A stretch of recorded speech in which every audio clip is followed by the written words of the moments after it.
हई का करलू जब माथावा पट्टी का करलू जाने जान के भी फीका करलू जब माथावा पट्टी का करलू जाने जान के भी फीका करलू।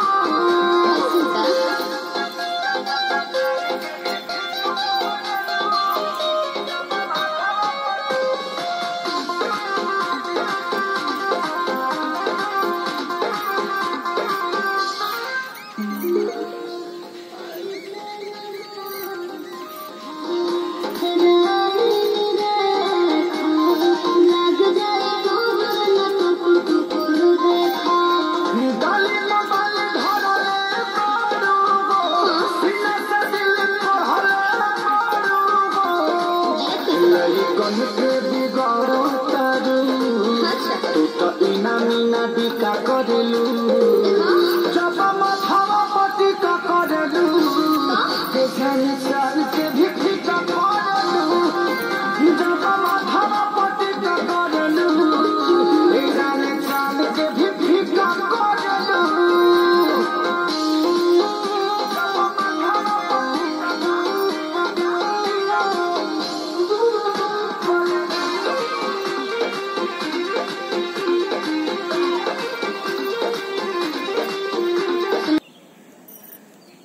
हाय दोस्तों, मैं वीडियो बना चुकी हूँ।